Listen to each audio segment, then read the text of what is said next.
Thank you all so much for being here. My name is Linda Aldori. I'm the Dean of the College of Arts and Sciences, and I want to welcome everybody to the beautiful museum, the AU Museum in the Katzen Center. And I assume everybody can hear us in the back. All good, thank you. I want to actually begin by first recognizing the generous support for tonight from Lillian Abramson, Helen and Daniel Sonnenschein, and others who've made this incredible event happen through their commitment to the center, its events, and its goals over the years. I also want to recognize the co-organizers of this event, the Kogod School of Business, the Sine Institute of Policy and Politics, and also special thanks to Laura Cutler, who is still walking around, making sure everybody is happy. She works 24/7 on these events. Thank you so much. And of course, I want to extend my appreciation to our keynote speaker, Dennis Ross, who has committed to joining us this evening on short notice. Less than a year ago, the transformative gift from Amy and Alan Meltzer and Jamie and Andrew Schwartzberg renamed the Center for Israel Studies and provided the level of support that allows the center to grow its influence across campus and the world. The center is known for its remarkable programming, partnerships, and engagement with students, faculty, and with local and global communities. It's a nationally known pioneer and leader in the scholarly field of Israel studies. The center mission and its exceptional lecture events like this one are aligned with the vision of the College of Arts and Sciences. The college has 19 academic departments. It includes the sciences, social sciences, arts, and humanities. It's home to 400 faculty and over 4,000 student majors and minors and certificate students. The college embodies the liberal arts education model that advances critical thinking, problem-solving, analytical skills, and creative expression for the students who are change makers for tomorrow. The liberal arts is the foundation of excellence and experience for the American university students, and the Meltzer Schwartzberg Center for Israel Studies represents the best of student experiential learning, scholarly inquiry, and events such as the one that brought us together tonight. Thank you everyone for being with us tonight, and I get the pleasure of introducing the director of the Meltzer Schwartzberg Center for Israel Studies, who I think most of you know well, Dr. Michael Brenner.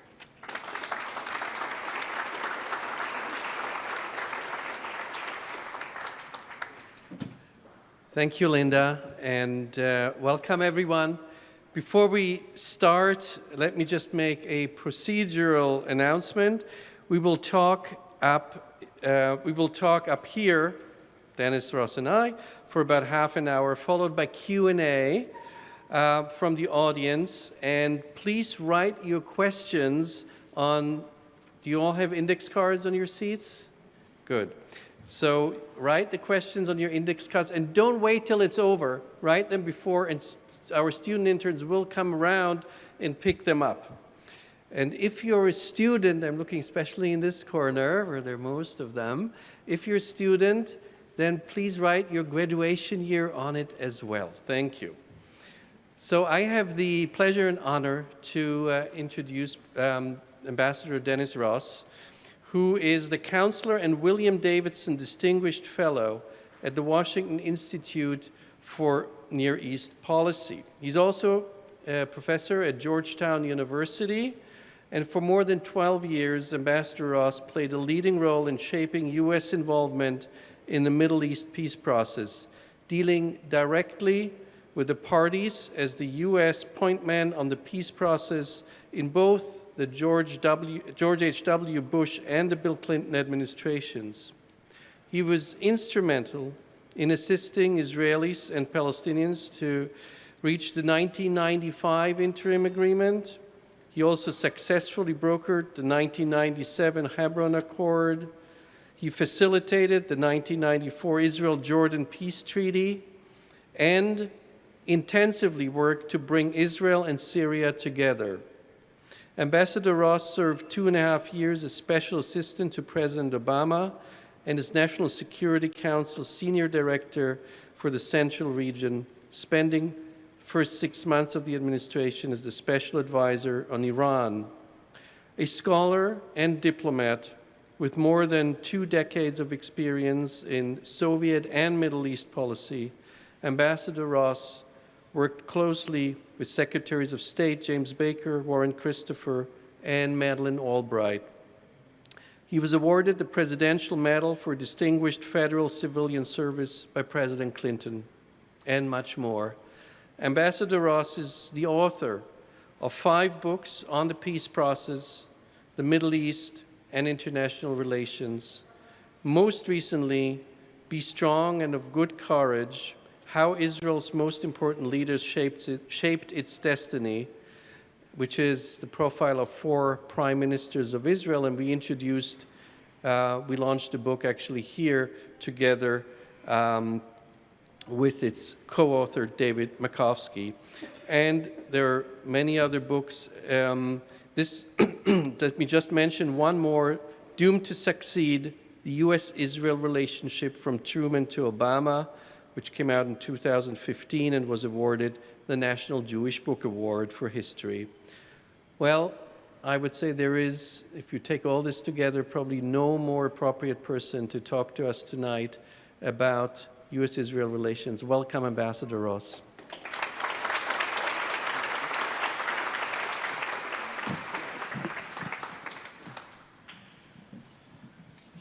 So I want to start. There is also, okay, there were a few seats. There are 2 more seats here for those who want to come in front. I want to start by saying that for me, as for many in this room, October 7th, of course, has made a huge incision. It changed our world. Together with 9/11, this date will always remain a very decisive incision in our lives. President Biden gave a very impressive speech right after the event, and that was 4 months ago.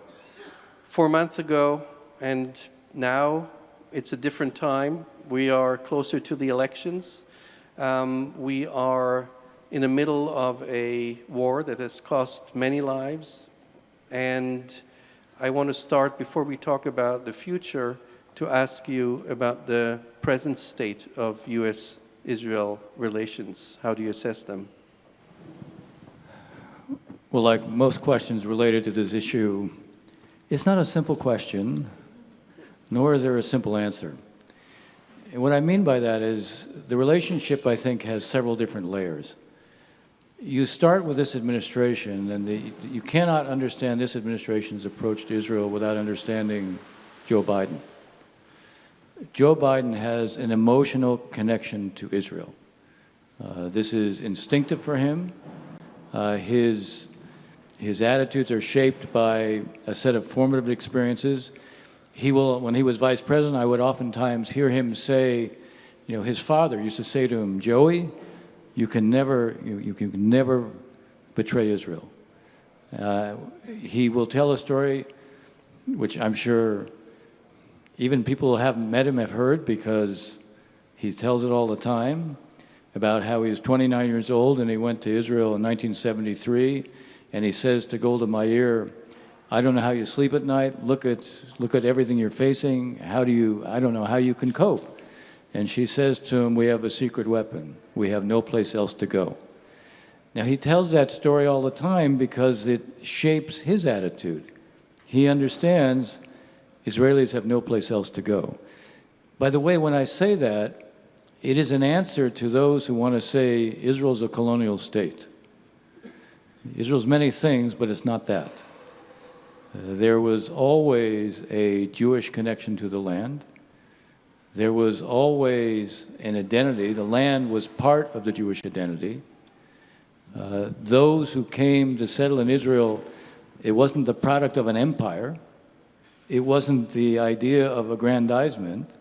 Those who came were coming basically because, in many respects, what Joe Biden says, they had no place else to go. Leo Pinsker, who was one of the Zionist philosophers in the 19th century, described the Jews as a people who they lived on the fringe. He described them as a ghost people, and they would never have a real identity, and they would never have any security until they were in the land that they always identified with. So when Biden says, and he quotes Golda Meir, in a lot of ways what he's reflecting is not only his own belief, but he also is saying something about the essence of what is Israel and how those who caricature it in a certain way reflect a lack of understanding of Israel and a lack of understanding of what produced it in the first place. Well, thank you for reminding us of what Israel is and what it isn't. And I always think the people who came here in the Mayflower or later, immigrants to this country, they did not have these historic ties as the immigrants, the Jewish immigrants who came to Israel. And I think if we say Israel should give back their land, then we have to start giving back Manhattan and other places first, right? So, I mean, this is very uninformed, and I really thank you for reminding us. But I want to ask you about what is happening these days and some of the political plans floating around. So we read now that President Biden is pushing for a two-state solution. The Biden government, Biden administration is pushing for a two-state solution. We hear that the Israeli administration response says this is giving like a reward to Palestinians. But is it really a reward to Palestinians, a two-state solution? Is it something that is realistic to talk about at this time? I mean, the way you frame the question is interesting because one element of the question is it a reward to Palestinians? Some in Israel will say it's a reward for October 7th, and that creates a kind of built-in predisposition against it. The other part of your question was, is it realistic at this time? Let's divide these two parts of the question and let me take them each in turn. The October 7th is a date that basically has changed Israel forever. You know, people who say it's like 9/11 here, it would be like 9/11 here if we had lost 50,000 on that day and if the war continued every day after that. And we still had a deep sense of vulnerability. Where it's similar to 9/11 is it was a case of strategic surprise. Every case of strategic surprise has one thing in common. Everything you needed to know that would have allowed you to prevent this was available, but because you had a set of assumptions that were shaping your attitudes, you discounted the information that you should have paid attention to. That was true in Pearl Harbor, that was true in 9/11, that was true in the 1973 war, that was true here. Israel needed all the information Israel needed to have, Israel had, but it misinterpreted it because there were a set of assumptions about Hamas, and Hamas actually didn't have an interest in a war. Is it a reward to Palestinians? I would put it this way. The idea of two states for two peoples reflects a reality. Let's understand there are two national movements competing for the same space. Those who say there should be a one-state outcome ignore the realities of the Middle East. There is no state in the Middle East where there's more than one identity, national, sectarian, tribal, where that state is at peace.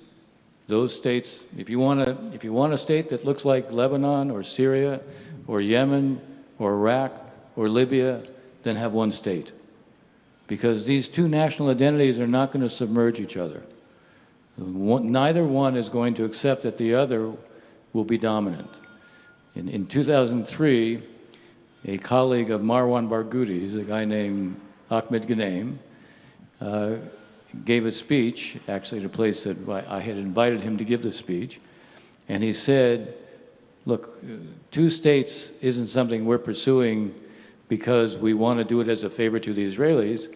Two states is something that we realize is the only realistic path we ultimately can have, because in one state, either they will dominate us or we will dominate them. But this will be an enduring conflict. You know, that's the reality of the Middle East. We're not in a post-nationalism phase in the Middle East. And when you look around the world, I think it's fair to say, if you look at China or Russia, or even the right-wing growth in Europe, all of it is driven by a kind of extreme populism, which is also a xenophobic form of nationalism. So two states is not a reward to the Palestinians. Ultimately, two states is something that reflects the needs of both peoples. Now, the second part of your question is, how realistic is it?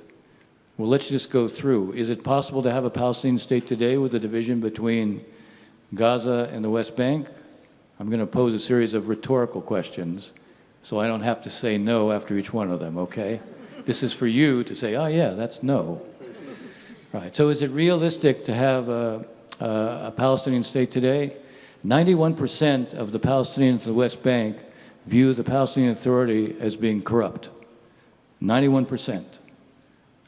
They want a complete transformation. I'm not saying they're focused on two states, they're focused on remaking the Palestinian Authority. Take a look at Gaza. What we know about Hamas built 400 miles of tunnels underground, built a military industrial base to be able to produce all their own rockets, mortars, RPGs, anti-tank weapons, drones, all that. Think about, I was in one of the tunnels in Gaza, and you could drive a car through this tunnel. At least 30,000 tons of cement were used to build the tunnels. About 10,000 tons of metal was built to use these tunnels. The wiring, the piping, all this could have been used above ground, because Gaza has been impoverished forever. None of this was used to advance the lives of Palestinians above ground. By the way, none of the tunnels, none of the Palestinians, who, by the way, are the victims of this war, none of them are allowed to be in the tunnels, which might have provided some protection for them. Now, I say this because the idea of creating a Palestinian state now with the West Bank, where you have a very corrupt leadership, in Gaza, where now you basically have a level of destruction that is so extreme that there's going to have to be a huge amount of rehabilitation and reconstruction. But it can't be done with those who weren't interested in building Gaza in the first place. They were only interested in building the tunnels and the military-industrial base to fight Israel. So you can't have a state that doesn't have the institutions that would allow it to succeed. You can't have a state that basically is committed to the destruction of Israel. You can't have a state that basically would end up being a member of the Iranian axis of resistance, what I actually call the axis of misery, because everywhere where Iran has influence, these are either failed or failing states, or states that are completely paralyzed. So the reality at this point is that two states isn't possible. And we should be focusing on, if you're talking about two states, there's a value in saying this is a vision for the future. There is a need to try to convince Palestinians and Arabs alike that if you launch a process, it's not going to be a process that will never have an end. And there needs to be a set of obligations. There needs to be a set of benchmarks. If you're going to have a Palestinian state, you have to know that this is a Palestinian state that will be committed to peace and coexistence and also won't be a failing state. To be fair, if there are obligations on the Palestinian side, there also have to be obligations on the Israeli side. You can't have an Israeli government that is taking steps that guarantees there can never be a Palestinian state. It isn't impossible to outline what are the kind of parallel obligations that have to exist on both sides, but everything I've just described also tells you something. There is no way to produce a Palestinian state soon. And one of my friends, one of my Palestinians with whom I've worked with for a long time, has said, first things first, we have to remake ourselves. There is going to need to be, and there will be, in Israel there'll be a political reckoning because of October 7th. And there will be soul searching in Israel, not only to think through how this could have happened, but also there'll be soul searching about what Israel's relationship with Palestinians has to be. But there also needs to be soul searching on the Palestinian side. The Palestinians, for example, have never accepted the formula of two states for two peoples. The reason they haven't accepted the formula of two states for two peoples, and I was just saying, these are two national movements competing for the same space, these two national identities. The reason the Palestinians haven't accepted two states for two peoples, because they don't accept the Jewish people as a people. They say it's a religion, not a people. Now, when they say it's not a people, what they mean is, well, if they're not a people, they don't have a right to self-determination. One of the things that has to change on the Palestinian side is to acknowledge there is this historic Jewish connection to the land, just as the Israelis have to acknowledge there is a legitimate need for the Palestinians to have a state. But that state has to be built on a foundation that gives it a chance to succeed, and it has to be built on a foundation that ensures its commitment to coexistence. We will need to see in Israel, the current government in Israel, with ministers like Ben-Gvir and Smotrich, they reject the very idea of a Palestinian state. They favor the idea of expulsion. Now, they represent maybe 10% of the Israeli public. They get a disproportionate level of coverage right now because everything they say, because it's extreme, it draws attention. They will not be part of a government that will move you in the direction of coexistence. I'm not creating an equivalence here, but I am saying there is a reality where both sides have to basically be prepared to acknowledge there are needs on the other side. And one of the reasons it's so hard to do that right now is because you have two parallel societies, each having suffered a trauma. Most Israelis today, after October 7th, don't draw a distinction between Palestinians and Hamas. And so if you talk about a Palestinian state to Israelis today, they're convinced that state will end up being dominated by Hamas. So why would they accept something like that? But most Palestinians today are focused only on the trauma they've suffered, the suffering they have experienced. Two parallel traumas have one thing in common. They can feel only their own pain. They can't relate to the other side's pain. And when they can't relate to the other side's pain, it's very difficult to even contemplate concessions. It's a long-winded answer to the part of your question that was, is a Palestinian state realistic today? The answer is no, but that doesn't mean you can't create the conditions where at some point it could become realistic. And ultimately, that's in Israel's interest. A one-state outcome is the end of Zionism, because Zionism was built on an egalitarian spirit. It was built on a set of values as well. It was built on the principle of democracy. And the idea that you'll have one state and you'll have one state for two people, but one people will have rights and the others won't, that's a fundamental contradiction of Zionism. Thank you. You already answered my next question, too, which was about the suffering of the others. I'm going to try to keep anticipating all your questions. Perfect, perfect. And mine are not rhetorical questions, right? No. But if we look into a long-term, so let's put it the other way around. If a two-state solution has become more distant than before October 7th now, how could you envision a short-term perspective, not just for Israel, but for Gaza? So look, one of the things I would like to see the Israelis do, and I'd like to see us do as well, is reshape and redefine what the objective is. Every time I hear Prime Minister Netanyahu say, we're going to have a complete military, we're going to have a complete, total victory over Hamas. We're going to eliminate Hamas. Well, first of all, you're not going to eliminate Hamas. You can defeat Hamas. You can dismantle their military infrastructure. You can demilitarize Gaza.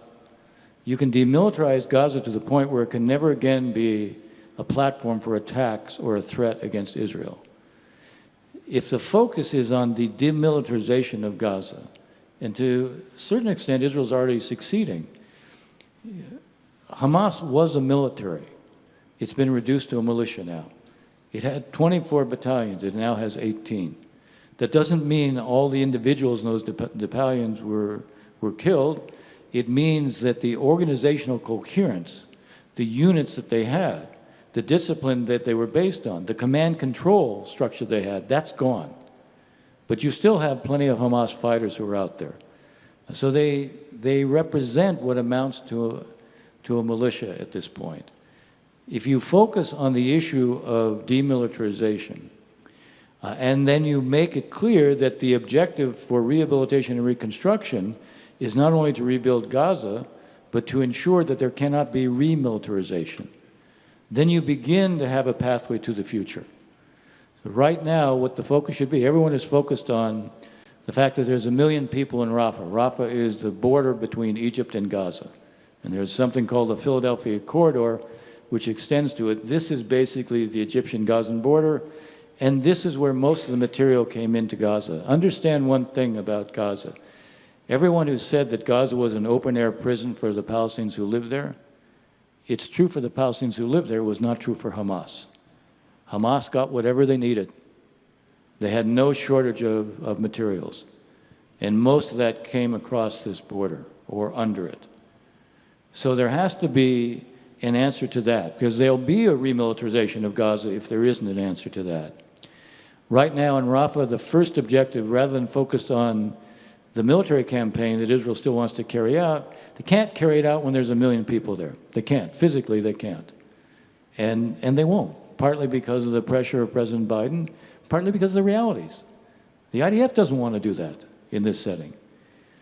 But what you should be doing right now is we should be brokering a deal between Egypt and Israel on how you're going to coordinate on that border to ensure that this is not going to be an area above ground or below ground where there can be smuggling of materials into Gaza. That's sort of point one. Point two, you can't talk about an evacuation plan for the 1 million people who are living there if there's no place to evacuate to, or even if you identify the areas in Gaza where you can evacuate them to, there's no capacity to be able to provide any humanitarian assistance to them to meet their needs, and there's no shelter for them. In the areas where they'd be most likely to go, 70% of all the buildings have been destroyed, or they're completely uninhabitable. So I would like to see a humanitarian mechanism created that would be regional, international. We'd be on it, the Gulf states would be on it, and there would be a responsibility to provide portable housing to absorb those who are going to move. The truth is the Gulf states could finance that by themselves, but it shouldn't be only them. It should be a collective effort. Now, if you do that, and in these areas you also provide some security for the assistance coming in, which, by the way, interesting enough, there were 18,000 Palestinians who were part of security forces when the PA, the Palestinian Authority, was ruling Gaza. There still is a segment of them who could be employed by contractors. I don't want to, contractors don't exactly have a great history here because of Iraq. There are those I wouldn't be recruiting for this role. But still, there are contractors who can play this role. And you can get, I think, some of the Arab states, if their role is going to be to provide relief for Palestinians, to deal and prevent them from having to suffer more, or to minimize that, they can rationalize that humanitarian assistance. So you start by creating now an understanding on the Rafah border. You create a humanitarian mechanism to work with Palestinian bureaucrats. There's still like 40 or 50,000 who started under the Palestinian Authority. You work with them, you work with Palestinian businessmen. Maybe you have some Palestinian businessmen from the outside come back. You have the Arabs part of this humanitarian board. You have them fund what will be the setup. You bring in the kind of humanitarian assistance that meets the needs in a way that isn't the case today. And that begins to build a bridge to the future. If you also, at the same time, insist on reforming the Palestinian Authority in the West Bank. I said 91% of the Palestinian public in the West Bank thinks it's completely corrupt. So there isn't the legitimacy or credibility on the part of the PA. We've seen it reformed before. It's not like there isn't experience. 2007, the Bush administration organized all the donors. They went to Abu Mazen, Mahmoud Abbas, and they said to him, "We're cutting you off unless you appoint an empowered prime minister who will clean everything up." He appointed Salam Fayyad, and you have to fully appreciate how bad things were at the time. This is when Fatah had lost Gaza to Hamas. So they had absolutely no credibility in the West Bank. The West Bank was completely lawless, and Salam Fayyad comes in, remakes the government. The first thing he focuses on reestablishing security, and he cleans the place up. So it's not as if there is no precedent for this. Now, if that happens, then you also have to require the Israeli government be helpful to a reforming Palestinian government. Make life easier. And here I'll give you an example. Again, because this is a history that's largely unknown, notwithstanding the 800-page book I wrote about it. Maybe that was part of the problem. It was 800 pages. In 1994, there was something called the Paris Protocol. And this created a customs union between Israel and the Palestinian Authority. Now, a customs union was designed so that you sell in each place. Israeli goods would be sold in the West Bank. Palestinians from the West Bank and Gaza would sell in Israel. Only one problem. It was a one-way street. Allow the Palestinians to sell in Israel. There needs to be, in a sense, an enlightened Israeli approach that if you have a real reforming Palestinian Authority, which can create the basis for a different kind of state, it's in Israel's interest. So if you ask me what can be done, I've given you a few examples of where you start. Thanks. Let's go back to the U.S.-Israel relations. And you mentioned, of course, President Biden's very personal and strong relationship to the Jewish state. He might be the most Israel-friendly president in American history, and he might be the last one that Israel-friendly. What is coming next? And when I say what's coming next, I even think before the next elections. There is Michigan, there is the fear of losing Arab American voters. There is the fear of losing young voters in the Democratic Party who might just not vote. How do you see this developing over the next few months? Well, I think you put your finger on what is a challenge for the Democratic Party right now, because important parts of its constituency have real issues with the president's support for Israel and the conduct of the war. Look, for people to be concerned about the level of suffering on the Palestinian side, that's completely legitimate. How could you not? But I am struck by how October 7th seems to have receded in the memory of many, number one. I'm struck by those who are very quick to deny that there were any atrocities. Telling the story of October 7th remains important because it also reminds people, if we had such a neighbor, we wouldn't be ready to live with that neighbor. So it is important to tell that story, even as you acknowledge the consequences and the terrible pain that Palestinians are suffering. They are. About a week into the war, one of the things I called for was to have the leadership of Hamas leave. And I said, frame it that way. And not only because it was a way to end the war and therefore end the suffering, but I also suspected that they would not leave, that they prefer. Frequently, Hamas will talk about a nation of martyrs. The only thing is, Palestinians never voted to be martyrs. It's interesting, the Hamas leaders are all underground. Now, one of my Palestinian friends who has been in Gaza and just got out this past week, I was talking to her several times during the war, and one of the things that she said to me was, we're exposed, the leaders aren't, meaning the Hamas, they're not. Israel was put in a position where, how do you fight a war against those who basically use their civilian population not as shields but as hostages? How do you fight that war? If you say they don't have a right to go after Hamas because the civilian consequences are too high, you're basically saying that the strategy that Hamas has is acceptable, and you have to live with it. But then you can never stop it, and then you'll face more of it. They haven't been shy about saying they'll do it again. So I think part of the answer to what you're raising is to explain clearly, look, this is what we're doing. This is why we're doing it.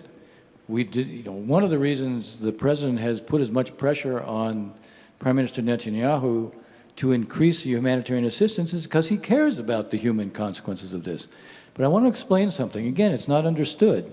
Everybody looks at this Israeli government and has legitimate, fundamental concerns about it. I mean, you have messianic nationalists in this Israeli government.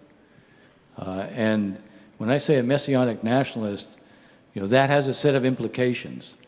Messianic nationalists think, maybe if we create an Armageddon now, this is the way we'll solve it. Yeah, there'll be a lot of people who die, but now after that, we'll have a kind of ethnic cleansing. Well, they don't embody and they don't represent Israel. We have to focus on, what in a sense does have to change, including in Israel, but we also have to focus on, all right, how do we get to the point where Israelis can acknowledge the suffering of Palestinians? Today, because of the trauma that they've suffered, you really don't see it. When you're in Israel now, you don't see images of the suffering in Gaza. You don't. And I think it's because the trauma that Israelis have experienced, what they relate to is the fact that there isn't an Israeli who isn't connected to someone who was kidnapped or killed. Everybody in Israel knows somebody. And that's what they're riveted on. Now, it's obviously the case for Palestinians too, that everybody there knows somebody. That's what I was saying. You have these twin traumas. It's not simple to explain to everybody, look, let's educate ourselves on the nature of this conflict. It's much easier to reduce everything to a slogan. But when policy is based on slogan, it's based on mythology. And look, we're sitting in a university. One of the challenges of the university is to educate about the nature of the conflict and to educate about, truths and facts that may be unpleasant for one side or the other to hear, but you're doing nobody a favor if you allow them to maintain their policy through slogan. And I think for the Democratic Party, the president needs to make the effort. And I just want one last point. What I said earlier, the vast majority of Israelis, almost the entire body politic, it's not just that they view, when they hear the term Palestinian state today, they think it means a Hamas-led state. The vast majority of Israelis, and people I've known for a long time who are on the left side of the political spectrum, who were peaceniks, by the way, October 7th, who were the main victims of the slaughter? They were the peaceniks. These were all left-wing kibbutzim. I went into one of them, and I could see, walking around, there were still the signs up of Shalom Akshav, peace now. This is who these people were. These were the people who were slaughtered. So the message to people on the left is, why should we be providing humanitarian assistance when hostages are being held? They were taken as young as 9 months and as old as 85. Everybody in Israel knows the story of the brutalization, the killing of kids in front of parents, parents in front of kids, the mutilation, the rapes.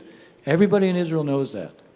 So the attitude, the collective attitude is, why should we be giving humanitarian assistance so long as the hostages are being held? And President Biden actually has pushed Bibi to create these humanitarian corridors, to open the crossing at Kerem Shalom. Is it enough? No, it's not enough. A lot more has to be done. I think more can be done. But it's important to understand the context in Israel. This is not just it's easy to criticize this particular Israeli government, but there is a collective mindset that is still a function of October 7th, and it still has to be worked through. Thank you. Let me start with the questions from the audience, and I'll start, as always, with the students. Anushka Naik, who is a senior, asks, how would you go about improving dialogue between the two opposing sides to prevent the kind of harmful echo chambers we've seen recently, especially on American college campuses? It's really an excellent question. One of the things that you really want to start to be able to do is find a way to create a forum for civilized dialogue. Something I'll tell you I've been thinking about. When I was a negotiator, I studied the transcripts of the Peace and Reconciliation Commission in South Africa. And I studied because I wanted to get a sense, okay, what was done to begin to create connections between what was an enormous gap, in that case between the ruler and the ruled. One of the things I was struck by is the kind of cathartic release that being able, people who were jailed were able to, in a sense, I don't say confront, but have a discussion with their jailer and explain, this is what I experienced, this is what you did to me. Now, it was a release. We need to find, one of the things I like to say on campus is, okay, let's have a conversation between two sides. You explain why you see things the way you do, and then the other side explains why they see things the way they do. And I'm not saying, this is not going to be, a miraculous, epiphany. I could have had a V8, now I get it. Okay, it's not going to be that. But what it's going to be is an exposure of each to the other. Right now, there's no exposure of each to the other. And there's this comfort level that, I know I'm right and I don't have to listen to the other side. When I was negotiating, I would have these meetings when I would bring the two sides together. And after a while, I would say, the two of you, you're really great at debating points. Wouldn't it be good if you actually thought about solving problems in terms of trying to score points? There comes a time where having people talk to each other and just say, the only thing we require of you is you listen to the other. You really listen to the other. That's a starting point. By the way, it's not just here. We're going to have to do it between Israelis and Palestinians out there. We're going to have to do it. I sometimes think our students, those who attend the class on Israeli history and those who go on another class, Palestinian history, and there may be very different opinions among the professors too, you should just switch them sometimes. Send them to the other class. It's not as convenient for the professors sometimes, but to have the people who really sometimes don't want to listen about or learn about the other side. And I think that's something, maybe we should start that, looking at our dean. You know what you said earlier? You talked about the echo chambers. To be fair, this is a kind of microcosm of society more generally, that people right now, they only watch the news that validates what they're thinking. Everything is the reinforcement. Well, the one thing, maybe that goes on generally, but it shouldn't go on the campus. I like the idea of having these two different classes. How about you exchange them? Yeah. Have them, for a day, have each class go to the other and ask the professor, look, here's what we've been learning. How do you answer that? And by the way, we've done this in the past. It's not so easy anymore, but we'll work on it. We'll do it again. I think it's so important. And by the way, for us professors too, to sometimes hear the other side. There's Dalia Linoz, a graduate student, and she asked, what will the structure of rebuilding Gaza look like without UNRWA? Will the U.S. and Saudis play a role? Who will pay? I think the Gulf states are prepared to do what they've never done before, by the way. They want to know that there'll be real reform in the PA. They want to know that there's actually a political process that actually offers the prospect of a real endgame. Look, you cannot phase out UNRWA right now. It's just, even before the war, they were feeding 60% of the Palestinian public. Now, on the one hand, that's a reminder of the problem of UNRWA, that you're perpetuating what is always this kind of enduring dependency. So UNRWA over time needs to be replaced. It does. And you need to think about, maybe it's different UN agencies that play this role. But right now, it's the main distributor of assistance, and without it, you don't have anybody.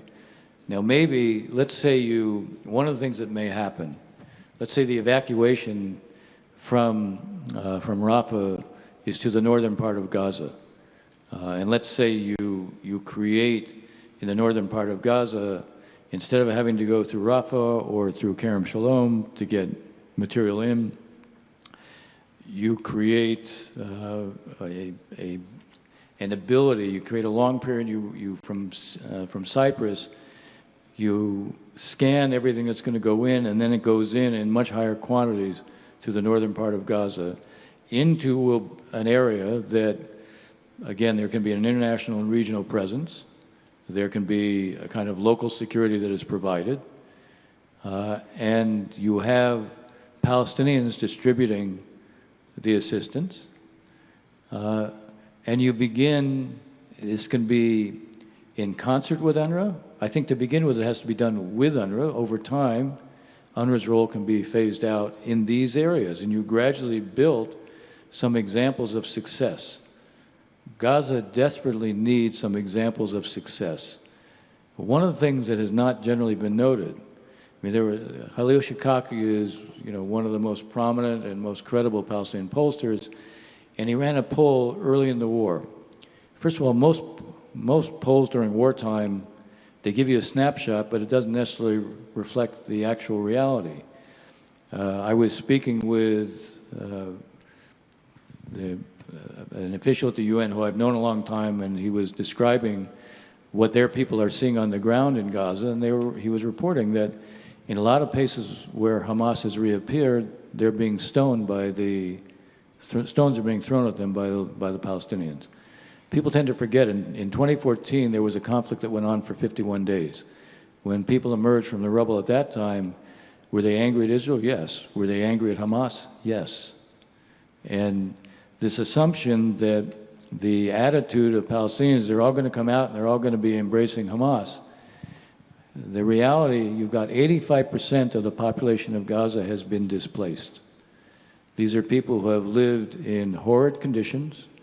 These are people who are completely exhausted, and what they want is a respite. And what they don't want is a replay of what got them to this point. Thank you. There is another question. How can there be a viable Palestinian state when the land is not contiguous? Like, think of Bangladesh, Pakistan, the homelands in South Africa, and so on. Well, first of all, you have to think about how you create greater territorial contiguity. It's not impossible. I mean, look, none of the decisions are going to be easy, but it's not impossible. If you carve up the land the way the question implies, pretty hard to create viability. One of the interesting things is the vast majority of Palestinians live in in what I would say is a relatively small amount of the territory of the West Bank. Now, the answer isn't to say, okay, that's the only territory that makes up the state. The answer is, okay, how do you expand territorial contiguity? I won't give you a full tutorial on what Oslo created, but Oslo created three different categories in the West Bank, what's known as Area A, what's known as Area B, and what's known as Area C. Area A and B together amount to just under 40%. Area C is just over 60%. The Area C is where the settlements are, and the settlements total, President Obama once asked me, he said, don't the settlements take up the vast bulk of the territory in the West Bank? I said, the settlements take up 1.5% of the territory of the West Bank. Now, if you define all the hinterlands, it's a different story, but the fact is, it is possible to create territorial contiguity. Can all the settlements remain? No. Before we went to Camp David and then the Clinton parameters, we created a concept of settlement blocks and swaps. 85% of all the Israelis who live across the Green Line live in the area that's about 8% of the West Bank closest to the Green Line. Why? Most Israelis who moved went for economic reasons, not for ideological reasons. And therefore they lived in what are really bedroom communities because they commuted and worked in Israel. So we came up with the concept of settlement blocks and swaps. Israel would absorb land into Israel, and then there would be a territorial compensation for the Palestinians for the land that was taken, that was absorbed. So if you ask me, is it possible to create territorial contiguity? Yes, the answer is it's possible. maybe the question also related to Gaza and the West Bank. Well, again, this was a different era, but we created something that was going to be free passage. It's actually free/safe passage. Now, this would cut across Israel, so we had two different concepts for this. One was an elevated high-speed train, so you couldn't get off. The other was a tunnel that was going to be built. There's a lot of experience in Hamas building is quite tunnels. good with tunnels. There is, of course, a few questions about the hostages. And let me just read this one. How do we prioritize getting the hostages out? Look, this is a really hard answer, and I don't envy anybody who has to make these decisions. The reality is, for most of the IDF, they're willing to do deals for the hostages because the IDF, the Israeli Defense Forces, they feel that they abdicated their responsibility. They failed in their responsibility to the people who were taken hostage, and they don't want to fail a second time. The odds of being able to rescue, there's 136 hostages. Not all 136 are still alive. One of the fears of many Israelis, including people in the IDF, is they don't want to wait till the point that you don't have any of those who are taken hostage who are still alive. So there is a predisposition on the part of many in the Israeli military that if it means you do a deal, if it means there's an extended pause, if it means you have to release people you would prefer not to release Palestinian prisoners, you do that because you failed the people who were taken as hostages once, you're not going to fail them a second time. There is the Hamas says, okay, an end to the war. The proposal they came with was actually a little bit more nuanced than that. They proposed a three-phased approach. The first phase was one in which the hostages who are elderly, sick, under 19, or women, including the women prisoners, would be released. And this number is probably 35 to 40 of the 136. The Hamas said, we want 1,500 prisoners for this, and we want to be able to select who they are, meaning these could be people who were responsible. The Israelis have several hundred of those who were responsible for October 7th. So there's no readiness to release that number of prisoners in return for what Hamas is offering.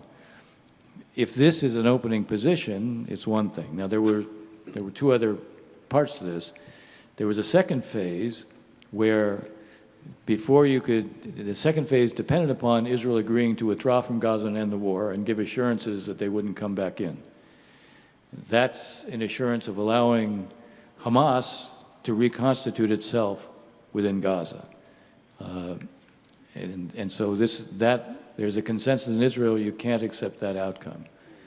So here you're raising the issue of getting the hostages back, but you can't accept that kind of an outcome. If you ask me, this counter-proposal that Hamas made, there will be a negotiation on it. You will see some movement on each side. The idea of Hamas was 3 phases, 45-day pause each time. My guess is if you have a deal, there may be talk about the other phases. The only one that will be implemented will be the first. And it won't be only because of the Israelis. It'll be because Sinwar, what is Sinwar's one asset? The hostages he has around him. They're his last card. He's not going to give them up. Yes, and of course there is also some questions about the northern border. What is the likelihood of Hezbollah launching a full attack on Israel? And of course one could also say, what about Israel maybe starting a strike in Lebanon? If either side had wanted to have a war with each other, we would have seen it. What we've seen is conflict along the border, highly circumscribed geographically. Hezbollah has no interest in such a war. And the main reason is it understands what the consequences within Lebanon would be. It understands something else. Hezbollah has turned Lebanon into a failed state. This used to be a country with a vibrant middle class. Now 80% of the country is impoverished. Hezbollah understands that there are Sunni, Christian, and Druze that if they had the opportunity, because Hezbollah was weakened to the point where it was highly vulnerable, they would take advantage of that. Hassan Nasrallah, who is the head of Hezbollah, has no interest in having a war that leaves them that vulnerable. And he understands, while he can inflict enormous pain on Israel, he can. They have 150,000 rockets. They can shut Israel down for a month. But he also understands what happens to Hezbollah in that scenario.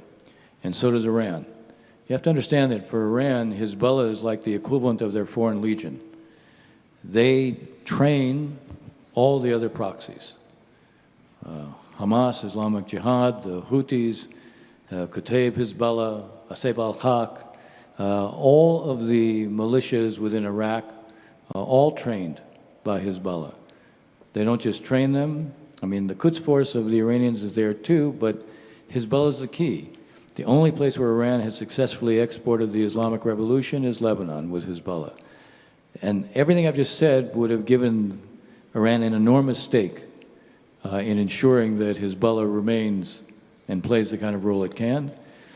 But it has another role for Iran. It's the ultimate deterrent against Israel, not, bless you, I'm full service. The Hezbollah basically is the ultimate deterrent against Israel attacking Iran's nuclear infrastructure. This is the main, this is something they've invested in for the last 40 years. It's pretty clear they want to at least have the option to have a weapon. And Hezbollah is kind of the guarantee, because Israel does that and 150,000 rockets are unleashed on Israel. A Hezbollah war with Israel, right now in Israel, life is deceptively normal. People are focused on the cost, and everybody's aware of it. But if you're not in the south of Israel, where people haven't moved back, or the north, where people are also evacuated, life looks deceptively normal. But if you had a war with Hezbollah, it would not be. Thank you. Yeah, that may or may not be the next stage. Lillian Abinson asks about Hamas using civilians as human shields, and in the end, Israel being blamed for that. Well, it's a fact. They do this. I said the tunnels aren't there to provide protection for any of the Palestinian civilians. They're there to protect the leaders, the fighters, and the weapons, not the civilians. 400 miles of tunnels. So it's not for that purpose.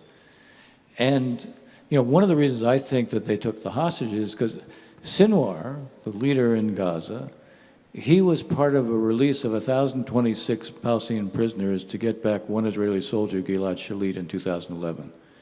So if he was released that way for one soldier, you can imagine, we take a couple hundred Israeli hostages, maybe they'll bomb here, but we're okay, we're in the tunnels. And when they bomb, they'll kill a lot of Palestinians, and that'll balance the public opinion against the Israelis. This is all good for us. And because we're holding the hostages, that will prevent the Israelis from coming in on the ground.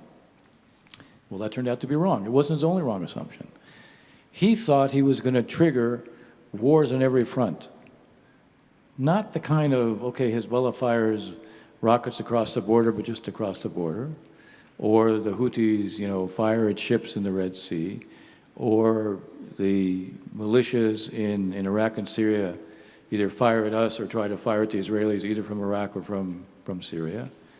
He expected that Hezbollah would launch an all-out war with Israel, which he knew they had more capability than Hamas did. He expected that there would be an uprising in the West Bank, so that would be a front. He expected that Israeli Arabs would also rise up. None of that happened. Now, it doesn't mean that some of it may not yet happen, but one of the most interesting things is, there are only two Arab countries that condemned October 7th, the UAE and Bahrain. Everybody else said, we condemn the killing of all civilians, which is a cop-out.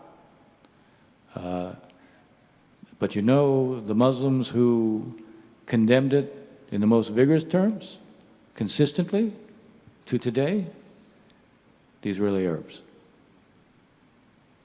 The irony, right now you have Israeli Arabs who want to be integrated in Israel more than at any time in Israel's history.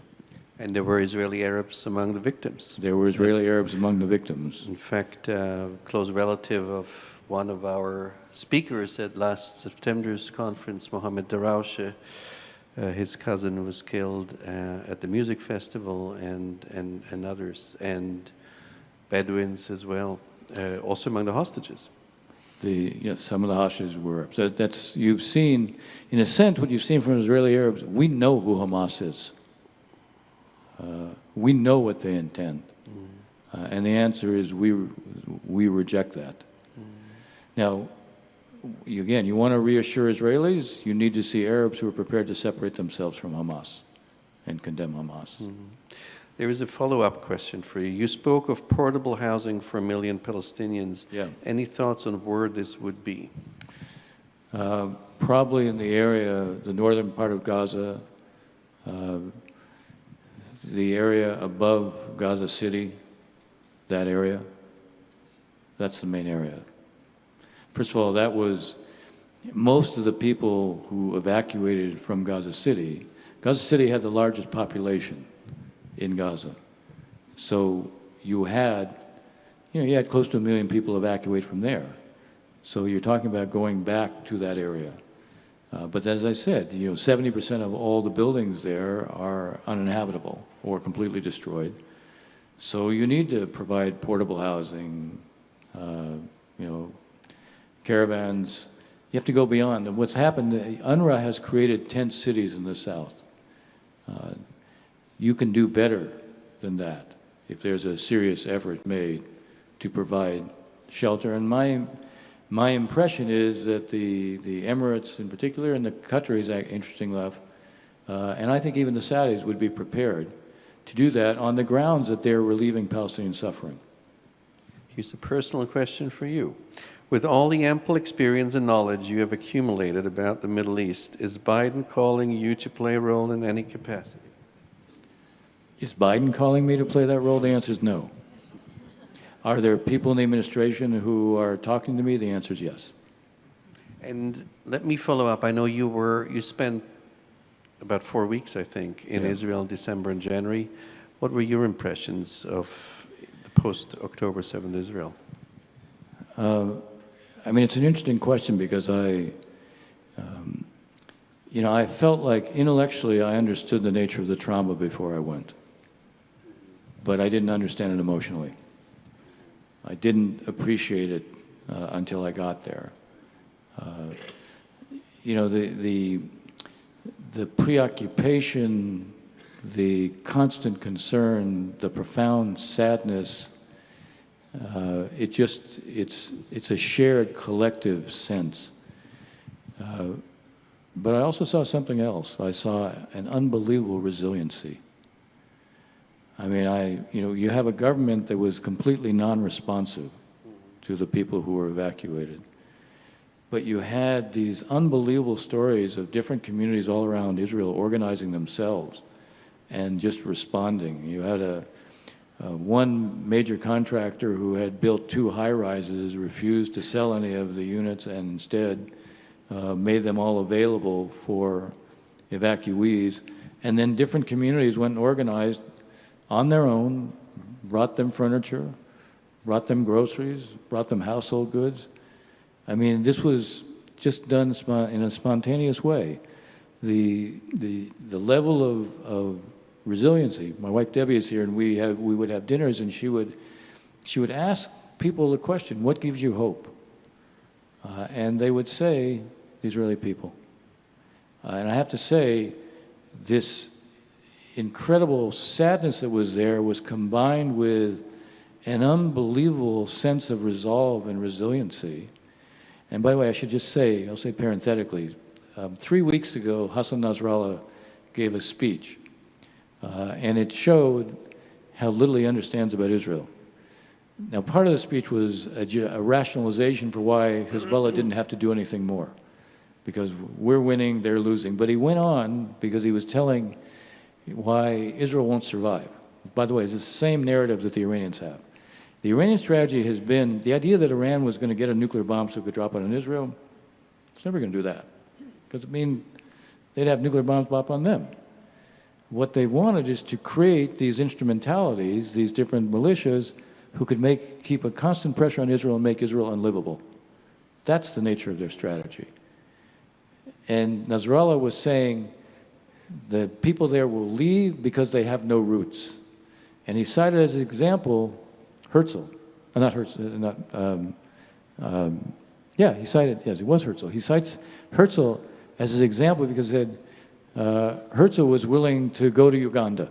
And this was his proof that you see they have no roots. And to see Israel today, to see what we saw, to know that the people who were leading in the streets, the reservists who were leading in the streets, the demonstrations against the judicial overhaul, were the first to show up to their units. This is a country that has an unbelievable reservoir of resiliency. When I was there, I met with the head of a company that is actually a kind of interesting company because it combines a number of different startups, and it basically provides feeder money to different startups. And I was going around their offices, and they're all grouped in these small teams. There's one team that's focusing on developing, and they're actually at the testing stage, a vaccine to deal with a whole body of viruses, something that friends of ours who are at NIH say this is something that NIH is working on, and they're actually in tests on it. Someone else was dealing with an innovative approach to climate change. There actually is a technology that could reduce temperatures. It may have other implications at the same time, but just the reality of here are all these people working, and they're not going to stop. This is the Israel that, frankly, isn't understood internationally. Two things are not understood about Israel right now: the depth of the trauma on the one hand, and the sense of resiliency on the other. And honestly, had we not gone, I wouldn't have understood that. Yeah, I think that is absolutely true. I'll take the last question from Max, who always brings the cards. How can the Abraham Accords help address this and help with the day after cleanup? And you, I think, came from UAE to Israel. I did. I went to Israel from the UAE. Look, one of my impressions after being out there is there's really two different universes. The universe in Israel sees one reality. The universe outside of Israel, especially in the Middle East, sees a different reality. When you're in any Arab state, what you're seeing is the Arab satellite TV. All they're showing are the images of death and destruction within Gaza. And any public would react to that, understandably. So you have, even those countries that have made peace with Israel, their leaderships are on the defensive right now. They're not walking away, but they're also on the defensive. So they're not exactly being overly active either.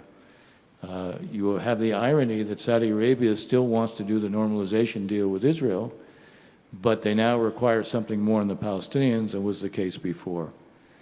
So the issue, I think, here is how does one draw them in? And what I was suggesting earlier is you draw them in on this humanitarian mechanism where they begin to have a role to play. And they see what they're doing to alleviate Palestinian suffering. They can both rationalize the role because of that, and it also gives them a stake in pushing this further. not limiting it just to that. So that's how you bring them back in by giving them a role with the Palestinians, which historically they haven't played. The Arab states generally, they have cited the Palestinian issue, but they've rarely played a role in terms of affecting it. And in a strange way, a paradoxical way, there is a role for them right now, and it can be a bridge to the future. Thank you. My last question is mine. Will you come to my class next semester to tell this to my students? You give me the day and I'll show up. Okay.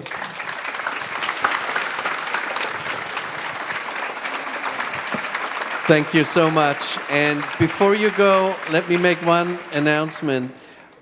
Our next event is coming very soon on Monday. We have the amazing Israeli writer, novelist, Ayelet Gundar Goshen, who also is a trauma psychologist, and she has basically stopped writing since October 7th and is treating patients in Israeli hospital traumatized on October 7th. She'll talk about both. That's next Monday at 7, and you can still sign up for this. Thank you very much, Ambassador Ross. Thank you all for coming.